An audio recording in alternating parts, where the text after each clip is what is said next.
hell. If there's a hell, I've been there. There is a hell. And the devil turned out to be me. The relationship became fragile. Okay. Because Paul Mooney had Richard's son by that time. To what extent? To the extent of Richard didn't want him on the planet no more. He shared it with me, and he said he wanted somebody killed. Every time I get in trouble, it's because I end up drinking too much, or I end up snorting too much, or smoking too much. But I just want to say this, like, look, I like drugs. I do. Richard Pryor is widely seen as the greatest comedian to ever touch a mic. Some even call him the Picasso of comedy. He flipped the whole game, making stand-up raw, personal, and political, using his sharp tongue to go after racism, injustice, and even his own flaws. This is how ignorant I was. I had a cap pistol. You know them blank starter pistols? I busted into the office with this in my, all right, give me the money. But plenty of people also say he was damaged. He was unstable, constantly fighting his own demons. And in the process, he didn't just hurt himself. A lot of people around him caught the heat from his chaos too. Let's dive in. Richard Pryor's early life didn't just start in chaos. He was born right in the center of a world most people only hear about in crime stories. When he came into the world in Peoria in 1940, the city wasn't the quiet Midwest town people like to joke about today. Back then, Peoria had a reputation for being one of the wildest sin cities in the Midwest. Everything that was supposed to happen in the shadows, prostitution, gambling, backroom deals, was out in the open. Brothels operated like regular businesses. Prostitutes were licensed. The police and City Hall weren't fighting vice. They were partners in it. Madams, racketeers, and crooked officials moved together, exchanging cash, protection, and favors. If hell had a zip code in 1940s America, it would have been Peoria, Illinois. Every vice known to man was commonplace there. And right in the middle of that world stood Richard's own family. His paternal grandmother, Marie Mama Pryor, wasn't just part of Peoria's underworld. She was one of its power players. By the late 1940s, she owned 2 brothels, a tavern, and a nightclub called the Famous Door, which was notorious even by Peoria's standards. Richard grew up inside that life. His mother, Gertrude, worked as a S-worker in one of Marie's brothels. His father, Buck, was a hustler, pimp, and all-around enforcer for the family business. So when Richard said he grew up around criminals, he wasn't exaggerating. Pimps, madams, drug dealers, crooked cops, and politicians were regulars in his house. Is it true that your grandmother ran a house of... Several. The 3 whorehouses. And now white folks had houses of... The Famous Door, Marie's bar, was one of the wildest places Richard spent his childhood. It was the kind of spot where fights broke out as easily as conversations. Richard saw people get beaten and stabbed right in front of him. That was normal to him before he was even a teenager. In his own recollections, he talked about seeing men get knifed, watching his father and uncles handle problems the violent way, and hearing the sounds of bar brawls as background noise to his childhood. I was a child, right? And I grew up seeing my mother go in the rooms with men. When I peeked through the keyholes, and I peeked over the transit, but I never understood it to this day. And it messed me up. The stories that followed him into adulthood read like something out of a dark, gritty movie. One of the most haunting moments he ever talked about was finding a shoebox with a dead baby in it, most likely the unwanted child of one of the prostitutes working in the house. That moment stuck with him for life, shaping the kind of brutally honest comedy he later became known for. Around that same red light district were other operators like Brisk Collins, people who ran brothels, drug operations, gambling spots, and even counterfeiting rings, while somehow also owning legitimate businesses on the side. This was the environment Richard grew up in, a place where illegal and legal blurred into one, and nobody pretended otherwise. Local politicians and cops weren't outsiders in this world either. Richard remembered watching them come into the brothel around election time, shaking hands, handing out promises, and collecting votes. They'd take money, make deals, and pretend it was business as usual. To a kid like like Richard, seeing public officials walk through a whorehouse wasn't shocking, but the darkest part of his childhood wasn't the violence or the crime around him. It was the abuse within his own home. Richard was assaulted by a neighborhood teenager. A priest also made advances toward him. Instead of protecting him, his father and uncle tried to turn it into a hustle, using the situation to blackmail the priest. They planned to use Richard as bait until his grandmother shut the whole operation down. On top of that, both his father and grandmother beat him regularly. Marie, who Richard described as a 6-foot, 200-pound woman who kept a switchblade tucked in her bra, didn't hesitate to hit him with whatever was nearby, from switches to frying pans. By the time he was old enough to leave,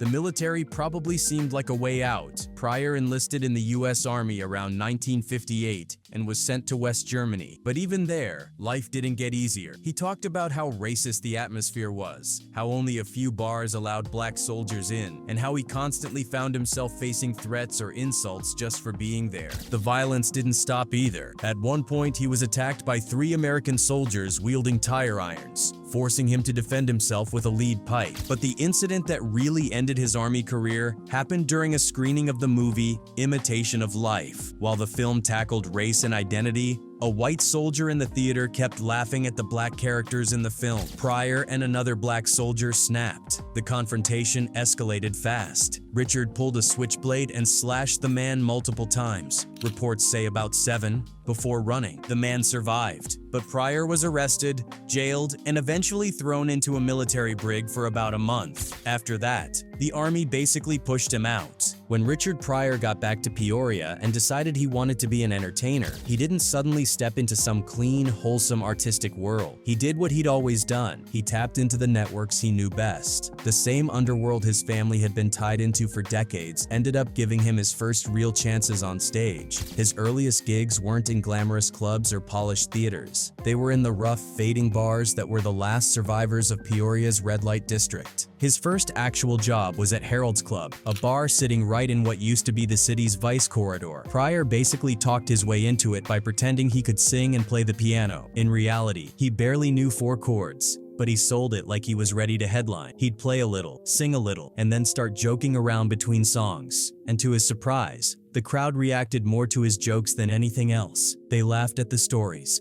the quick jabs, the little improvised bits he tossed in. That's when he realized the comedy was the real draw. What are you doing, Noah? You gonna build an ark? It's gonna rain 40 days and 40 nights? That's the silliest thing ever.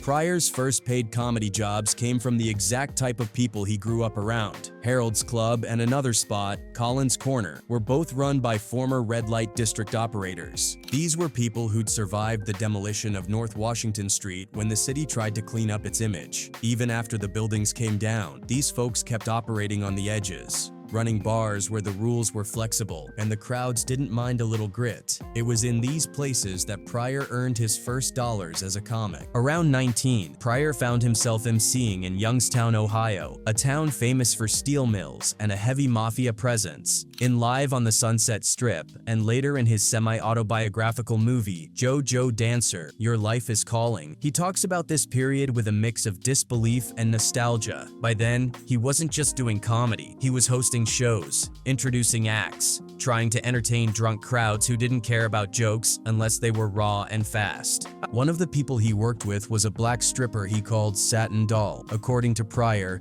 Duke Ellington had supposedly written a tune about her. Youngstown was full of characters, and Satin Doll was one of the biggest. The two of them worked side by side, doing shows in a place that Pryor eventually realized was a mafia nightclub. But at 19, the word mafia didn't carry the weight it should have. In his mind, nobody was scarier than his father. Compared to Buck Pryor, the mob just seemed like more guys with suits and tempers. I was 19 years old, right? And I didn't know about the mafia. My father was the baddest I'd ever seen. So the mafia didn't mean shit to me. One night, the club owners refused to pay Satin Doll. She went to Pryor crying, telling him, "They're not going to pay us." And because he was young, broke, angry, and more confident than he had any right to be, he decided he was going to fix it. His plan was to stick up the mafia with a fake gun. He grabbed a blank cap pistol, basically a starter gun that couldn't hurt anybody, and stormed into the manager's office. He started yelling threats, cursing them out, demanding the money, trying to sound like the toughest, most dangerous man alive. He thought the sight of an angry young black man with a gun would scare them into handing over the cash. This is how ignorant I was. I had a cap pistol. You know them blank starter pistols? I busted into the office with this in my, all right, give me the money, doing my best black, you know. That usually scare Whitey to death.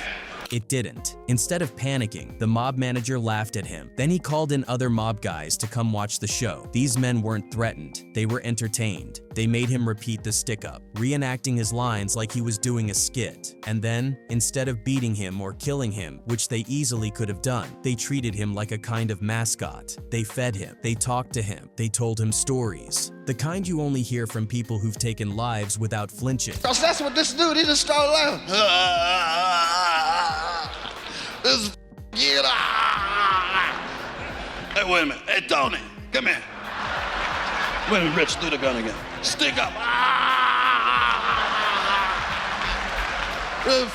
Yeah, come here, come here. He's got a pair of goosies on him. Pryor would later reenact one of these guys casually describing how he made his bones, stabbing a man with an ice pick, hauling the body to a motel, and watching the blood spray everywhere. The calm way the man told it shook Pryor in a way a beating never could have. Even if Pryor exaggerated a few details for comedic effect, the core story stayed the same across every version. He walked into a mafia office with a fake gun, tried to rob them, and survived only because the mobsters found him amusing. One of the wildest and most disturbing stories tied to Richard Pryor's life came out decades after it supposedly happened. The claim that Pryor once put a $1 million hit on his longtime friend and collaborator Paul Mooney. The story resurfaced in 2019 when Rashawn Khan, Pryor's former bodyguard and trainer, gave an interview saying Pryor had been furious and deeply wounded after discovering Mooney had allegedly slept with his son, Richard Pryor Jr., when the boy was a teenager. JoJo Dancer on, the relationship became fragile. Okay. Because Paul Mooney had Richard's son by that time. Okay. And that's any man, if you violate their children like that.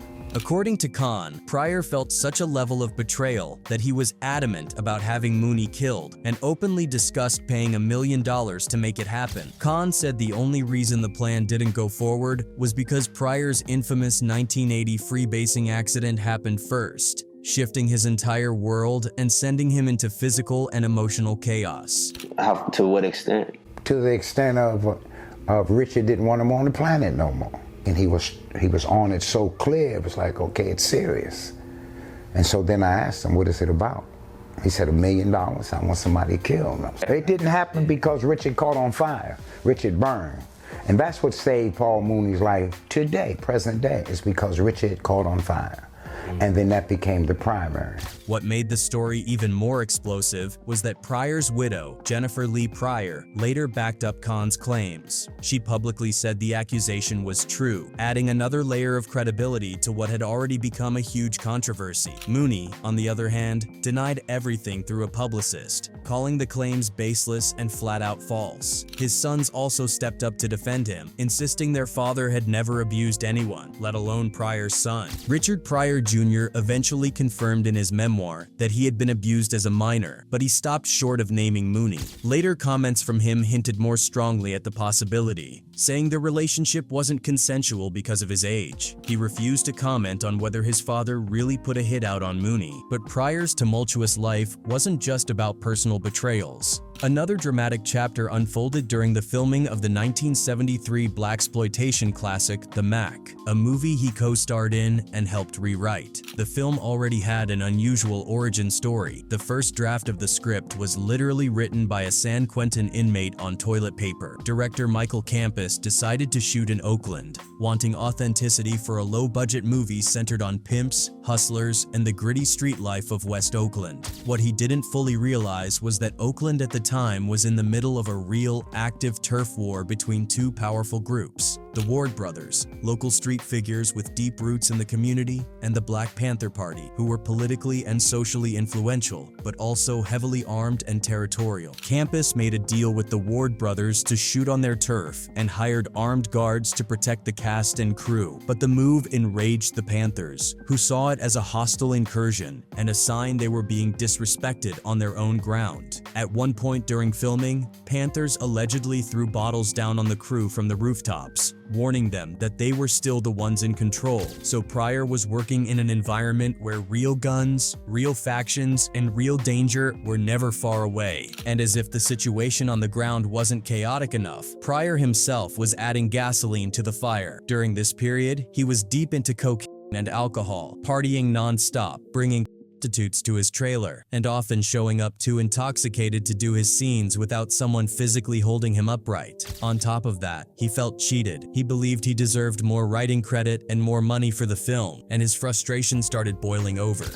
Every time I get in trouble, it's because I end up drinking too much, or I end up snorting too much, or smoking too much. But I just want to say this, like, look, I like drugs. I do. This led to one of the wildest episodes of his early film career. On set, Pryor insulted Michael Campus's deceased mother in an attempt to provoke him. When Campus didn't react, Pryor suddenly punched him in the jaw, knocking the director out cold. Within seconds, the guards hired for protection drew their guns. Pryor had just attacked the director in the middle of a gang-infested area, surrounded by armed men whose loyalty wasn't to him. If co-star Max Julian hadn't stepped between Pryor and the guards to shield him, Pryor could have easily been shot then and there. But Pryor wasn't done. Later that night, still high and furious, he went to producer Harvey Bernhard's room carrying a sock filled with heavy metal objects, basically a makeshift weapon. He walked in and told Bernhard, "I'm here to kill you," then advanced toward him. Bernhard grabbed a knife and later admitted he was seconds away from slashing Pryor's throat in self-defense. The only reason neither of them ended up dead was because Bernhard's wife intervened, calming both men down long enough for the situation to lose momentum. Fast forward to 1980, and Pryor's freebasing addiction had reached catastrophic levels. On the set of Stir Crazy, he became infamous for bizarre, paranoid, and violent behavior tied directly to the criminal underworld supplying him with drugs. In one Arizona TV interview, he started off calm and professional, but when technical problems forced a break in taping, Pryor used the downtime to buy freebase coke from an outlaw motorcycle gang that was hanging around the set. Once the drugs kicked in, his behavior became completely erratic. During the shoot, he was constantly late, sometimes by hours, and production would grind to a halt waiting for him. One incident almost stopped the movie entirely. Crew members had been goofing around, throwing watermelon rinds like frisbees.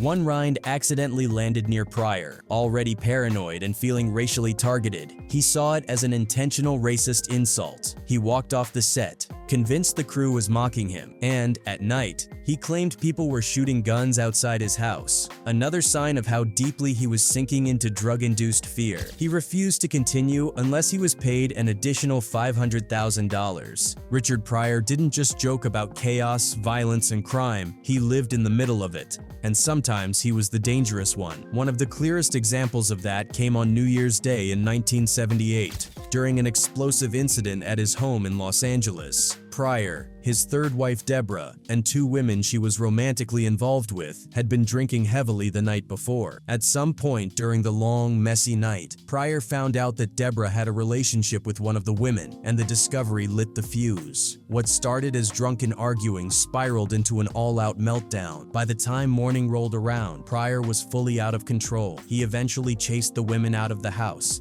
furious and slurring, and they tried to get into their car to leave. Pryor, still raging, jumped into his own car and rammed into their vehicle multiple times right there in the driveway or the street, depending on different accounts. It didn't stop there. After smashing their car, Pryor got out, went back inside the house, and came back with his .357 Magnum. The women were terrified, attempting to escape, but Pryor fired several shots into their car. Later, he tried to explain it away by saying he didn't want them driving off in it, but the reality was he had crossed a very serious line. Police eventually arrived at the scene, arrested him, and charged him with assault with a deadly weapon. And unfortunately, this wasn't the only time Pryor's violent behavior became a legal issue. He was involved in several other assaults assaults in court cases, including punching a man in the face while high, a move that cost him around $75,000 after the man successfully sued him. He also had a long history of domestic violence. Pryor later wrote about it in his memoir, describing the cycle of violence between him and his partners as a diabolical dance fueled by jealousy, drugs, ego, and raw emotional instability. He didn't shy away from admitting it. If anything, he called himself out as someone who brought pain into the lives of the people who loved him. Among all the relationships Pryor had, and there were many, one of the most well-known was with actress Pam Grier. Their story was dramatic, loving, chaotic, and ultimately tragic. They first met through Freddie Prinze, Pam's boyfriend at the time. After Freddie's devastating death, Pam and Richard crossed paths again on the set of Greased Lightning. This time, the connection between them turned romantic. Pryor was charming, brilliant, and magnetic in ways few people could resist. But he was also drowning in addiction and emotional turmoil. Pam, despite dealing with her own challenges, genuinely tried to help him. She encouraged him to get healthier, helped him clean up, and even taught him how to read more confidently. With her support, Pryor managed to stay sober for 6 full months. Something that, given the severity of his habits, was practically a miracle. But Pryor was carrying too much trauma and too much pressure. Fame, drugs, insecurity, and old wounds pulled him back down, and he relapsed hard. Their relationship became volatile and unpredictable. Then came the shocking moment that ended everything. During a routine doctor's appointment, Pam was told she had a dangerous amount of coke residue in her system. She wasn't using drugs, but she'd been intimate with Richard, whose body was so saturated with coke from years of use that even his prostate carried traces. The news horrified her. That was the final line. He had been indulging in drugs since he was 13. And so basically for 40-some years, his body was contaminated. And it will contaminate a woman if he's not putting it on his body. Then it's in his prostate gland. It's collecting, it's accumulating. It was compromising my health. So when I asked him, can we protect my health, he rejected the issue. In 1977, Pam Grier walked away. Years later, Pryor admitted part of the issue was his ego. In his words, "In my head, there was only one numero uno, and it wasn't her." He couldn't handle Pam's rising success, and that insecurity created tension he didn't know how to manage. Even after they split, Pam was still connected to him in unexpected ways. When Pryor was filming Stir Crazy, his behavior was spiraling again, showing up late, freebasing coke, and causing delays. Sidney Poitier, the director, reached out to Pam because he knew she was one of the few people Pryor actually listened to. When she visited the set, she found him freebasing. She managed to talk him down and push him back to work, but not long after, she received another devastating call. Pryor had poured 151 proof rum over himself and set himself on fire. He was rushed to the hospital with burns covering more than half his body. Some say it was a freebasing accident, others say he intentionally lit himself. Either way, it was one of the darkest moments of his life. When you walked in, I wanted to go over and I really wanted to put my arms about you, and as soon as I did it, I said, my God, he could be in terrible pain and he won't say anything. People, I went out to a nightclub here in LA one time, and people beat me to death. Right. I mean, Richard! My man! Richard Pryor also had a long list of conflicts with other comedians and industry figures. He was brilliant, no doubt, a once-in-a-lifetime talent, but he was also deeply unstable, unpredictable, and often consumed by anger or addiction. In the end, Pryor's lifestyle caught up with him, and his body finally began to give out. Richard Pryor passed away in 2005 from a heart attack, leaving behind a legacy as one of the greatest comedians of all time.